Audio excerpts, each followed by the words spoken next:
how's it going, guys? My name is Zach with the Movie Castle, and today we're going to be watching a Halloween movie. If you guys are watching this video around the time when it came out, it's October, and for October, I want to watch as many Halloween movies as possible. And a little while ago, I found this one in the Dollar Tree. A slasher with a cool pumpkin in the foreground? I mean, I know it's a Dollar Tree movie, it's probably not gonna live up to the cover, but it's $1.25. What's the worst that could happen? Exactly. What's the worst that could happen?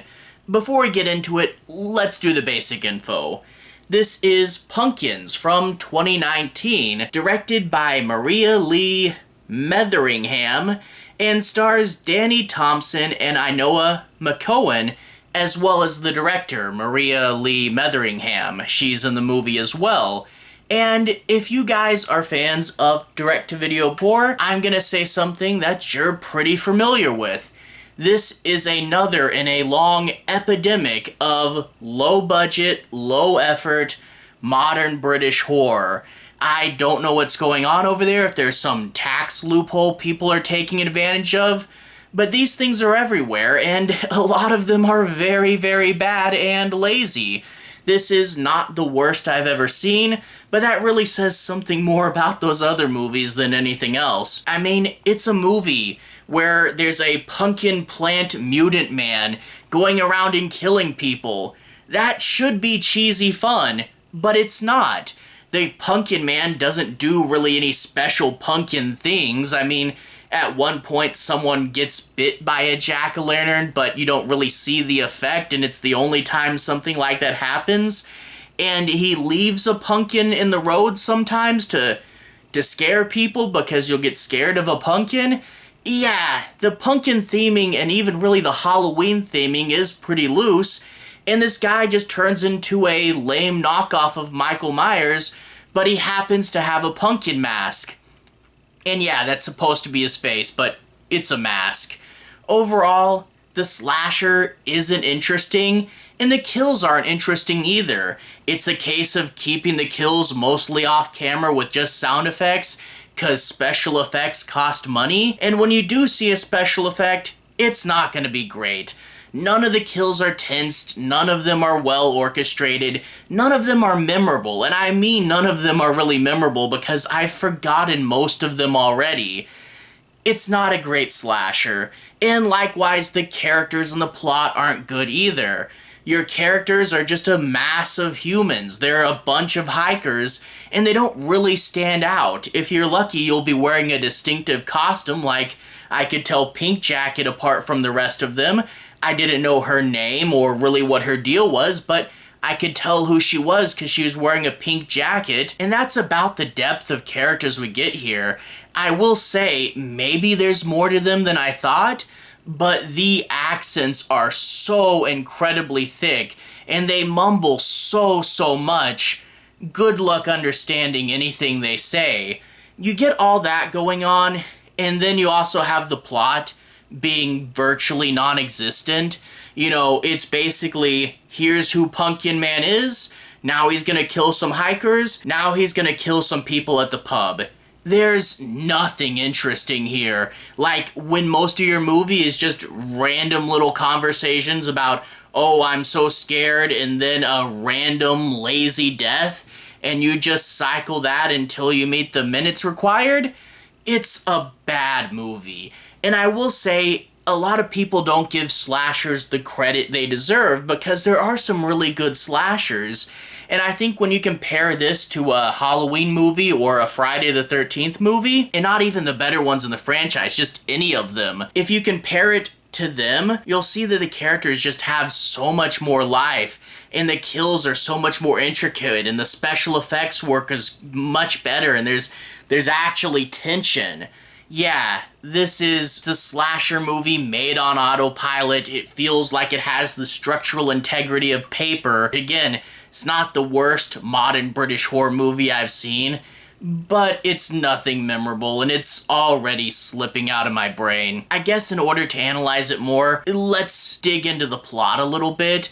I'm not going to be doing any major spoilers, so I'll be avoiding the end, but I want to dig down and analyze a few things. So we open up with Halloween decorations, and it's really nothing special. It's just random cheap Halloween decorations like tossed in a tree. It's super low effort right off the bat, but at least we get something here actually referencing Halloween. You know, your horror movie called Pumpkins about a pumpkin killer, it happens around Halloween. You should really reference Halloween a little bit more. But hey, they threw some cheap decorations randomly in a tree and filmed it for their intro. We then cut to the Pumpkin Man, and he's this guy living with his niece, and he's got like most of his teeth missing, and he's bald, and you can't understand a word this guy says. Well, he loves his pumpkins, and he's bullied by these local punks. Apparently they're mad at him just because he owns land. Okay. And they will say that he is gay and wants to have sex with his pumpkins. Which, several things. Obviously, these characters are super annoying. They prance and they chant and they dance around. They're grade A jerks. But also, if you want to have sex with a pumpkin, that's not the same thing as being gay. I kind of want to show this to all the people I knew in college that thought England was a liberal utopia. No.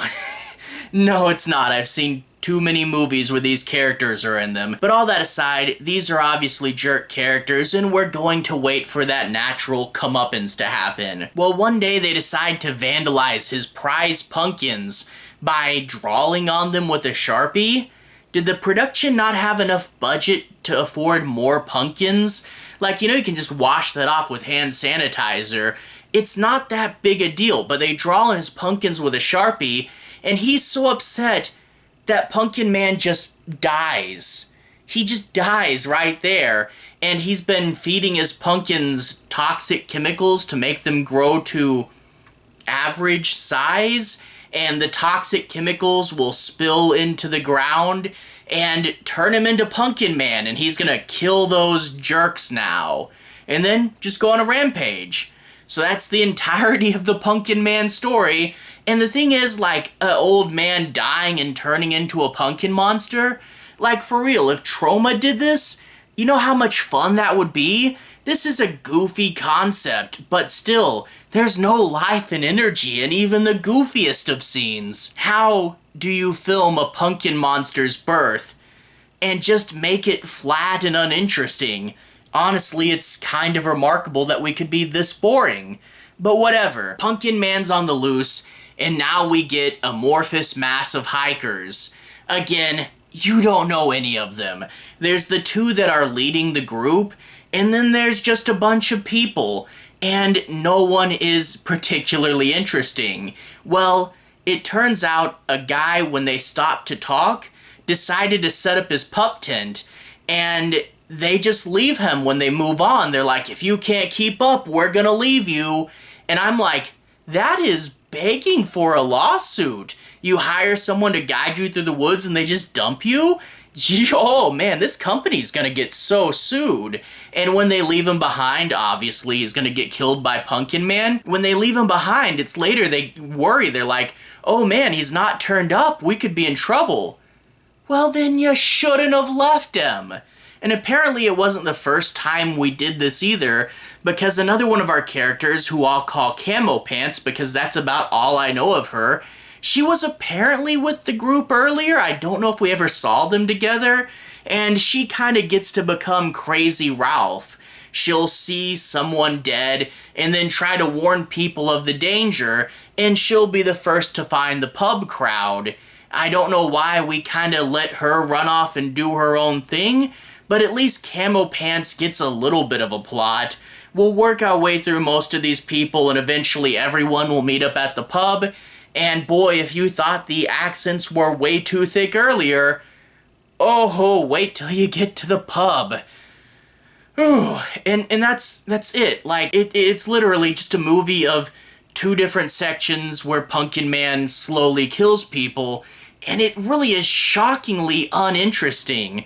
Again, it's not the worst I've ever seen, because I've seen no budget, no effort British horror before, where they just pad out the runtime with pointless conversations and way too much use of establishing shots. There are some movies that are basically a scam and not really a movie. I mean, there's something here, but for real, it's no budget, no effort garbage, and they just give it a really cool poster and say that will get people to buy it. But I waited till the Dollar Tree, so I didn't lose terribly much. Whatever. For real, guys, don't watch this. It's not even fun bad. There's nothing here. Just watch any of the Halloween movies, even the bad ones. The bad ones are so much better than this. This I can't at all recommend.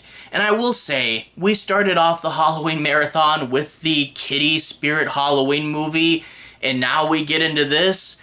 I will pick something better next time. We started off with a few duds, but I will get something better next time, don't worry. Anyway, to everyone who's watched so far, thank you for watching. To everyone who's liked and subscribed, thank you. You really are helping the channel out. I'll leave a relevant playlist on the bottom. This should be my Halloween playlist. If you want to see me talk about other Halloween movies, you can click right there and find them there. Anyway, have a good day. I'll see you guys again very, very soon. Relevant playlist on the bottom.